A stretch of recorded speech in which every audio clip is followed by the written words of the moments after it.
Hey everybody, Scout Crafty here again. TGIF, thank God it's Friday. You made it through another week, and we have a great episode planned for you today. We're going to go some of the answers of the tools that William Smith sent over on Monday that we had no idea what they were. So we figured out what most of them were. We'll hit that, and then we're going to restore one of them. So let's get right to it. Okay, so last week, William Smith was nice enough to send a bunch of tools that none of us actually knew what most of them were. He knew what a couple were, but they were good mystery tools. And this one here still got me. This one here, this number one with the ball bearing. Everybody's fascinated by it, but nobody knows what it is. Once again, it's got a needle there, a ball bearing that fits real tight. Nobody can figure out what it. For some reason, I had this weird feeling it might have something to do with viscosity, like a fluid or something that I don't know. But anyway, that's number one. Number two, that everybody a lot of people jumped on this. They knew right away what it was, and shame on me for not knowing, especially since I used something similar, and I will, today we're going to restore this, and I'll show you what this is all about, so we'll get to this later. Number three, nobody even mentioned number three, but number three, this clamp here, again, this is where Wills had said that this had something to do with possibly a bicycle tool, and again, it's light duty, so we couldn't figure that one out, really. Number four, a lot of people said that this had something to do with a pantograph, that they used it for, maybe some of them were used for different, but a pantograph. This was the box of wooden, and again, this is old. I'm going to try and find the instructions, because they do have instructions like this online, but this does look very much like a pantograph, or something that would expand or contract drawings. Number five, everybody was on agreement. This is indeed a ring for insertion tool. So this would help you insert the ring onto a piston. Everybody was on board with this, so this one's good. Number six, the ugly bar. Funny, I tried calling that number, and it's not the number that you would think. What this is, especially with these, you see this got this little lip down here. Hester, my good buddy Hester, Hester 781, great channel. Hester, who's a motor genius and mechanic, he said that this was meant for the canisters, the air brake canisters, that this was a tool for something to do that. And he says it didn't really work so well, and it didn't go over so well, but he knew what this was right away. So that's for air brake canister or something like that. It's kind of a specialty tool. Now, number seven, somebody said that this here, number seven, this tool was meant for old radiator caps. When you didn't want to get scalded or burnt, you would take this and it would loosen the radiator. I don't know about that, because well, the old radiator caps that I knew always had two wings on it, and I don't see how that would fit on there. And by the way, the old tool that we always had for loosening up old radiator or hot radiator caps was this one here. You might be familiar with it. Was the typical rag that you would fold over in a 4 pattern, take that on top, and once you cracked it, it was that's when you step back, usually jump back, and let the steam or whatever escape. But I don't know. So school's still out on this, but it could be for radiator caps. Number 8, Truth Hurts. One of the subscribers came within 10 minutes of the video being posted. He knew exactly what this was, and a few of you also knew what this was. This is a Lyle number 15,000 engine cylinder honer. And I watched a few videos on how this thing was used. Just absolutely fantastic. This hooks up to an electric drill, this shaft, and it's missing there's 2 wipers and 2 stones that go on here, and they go in through these holes here, and they come out about an inch from here, and they're adjustable. And there's this.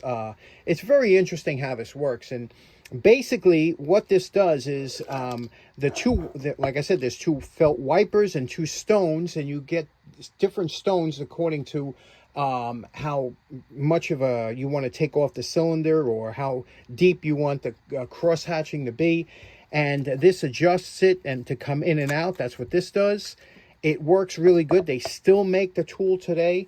However, it's not so popular, but if you want to see a really good video on this, Catus Maximus did an excellent video on all about this tool, and there's also other videos of people using it, and it seems to be really a worthwhile thing. Now, it's like I said, it's missing those pieces. I looked in to see how much it would cost. It would cost about $35 to buy a new set of stones with the arms, and if I had an engine to do, I would definitely invest in it. But this is what this is. Lyle, 15,000. Okay, number 9.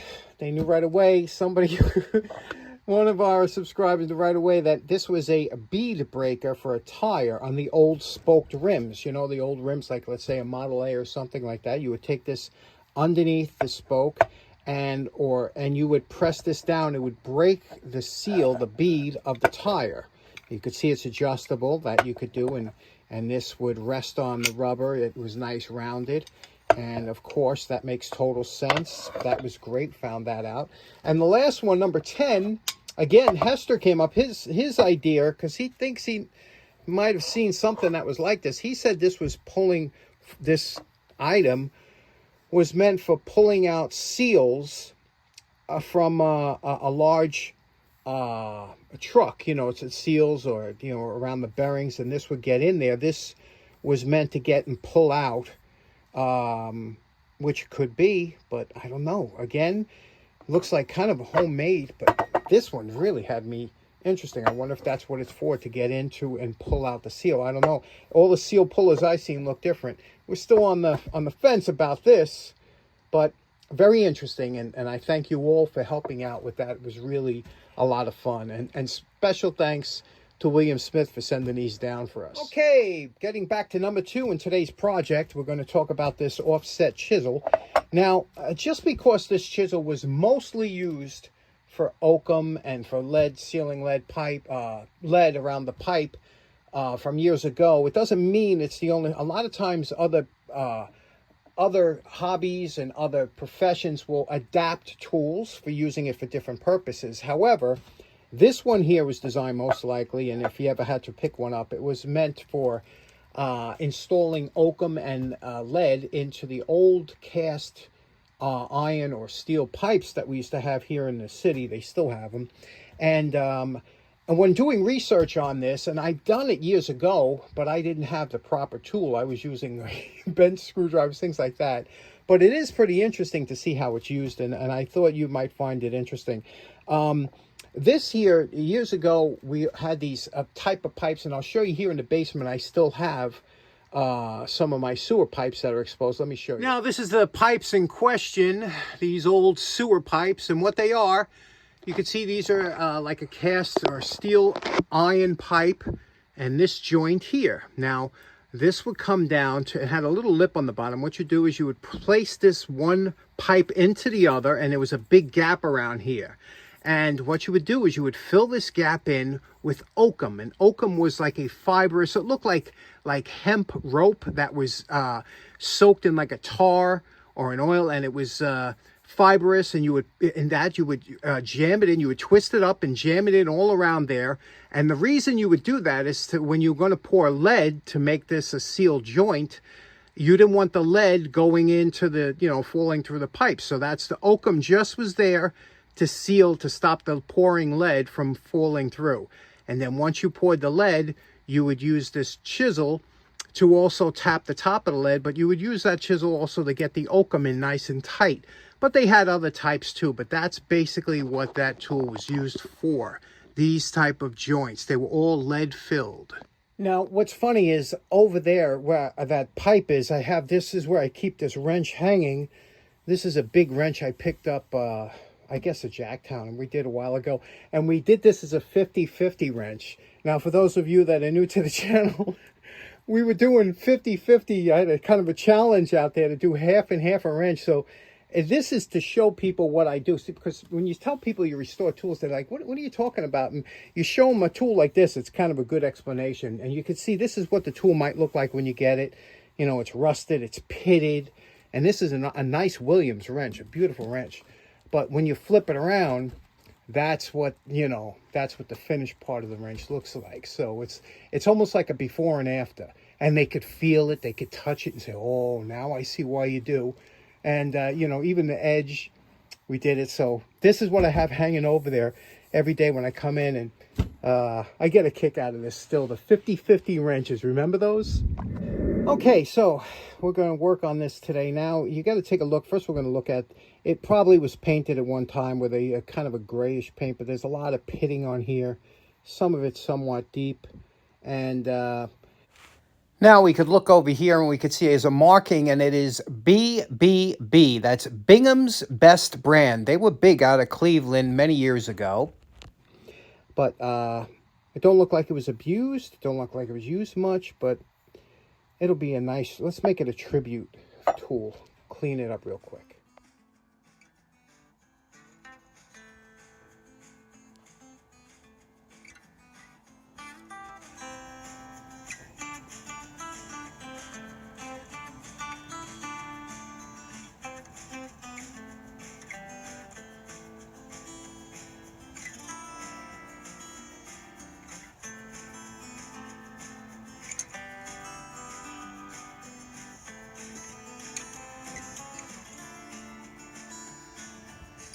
Now this is just with the coarse flap disc, and you could see here that the facets that weren't done look thinner than the ones that were. That's because we have to still take the ones down that haven't been done, and that will even out the facets and make everyone equal.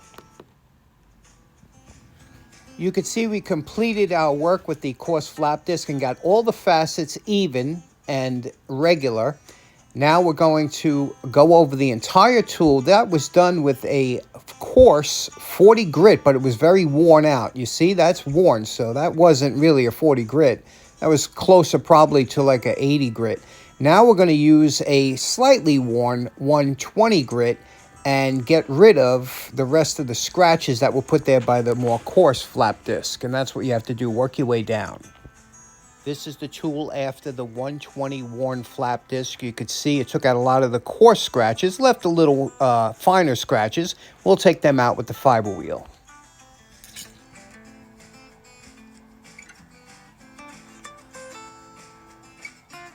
This is just to show you the difference. This over here is the 120 worn on the left, and you could see the fiber wheel on the right. And you could see how it gets rid of a lot of those scratches using just the fiber wheel.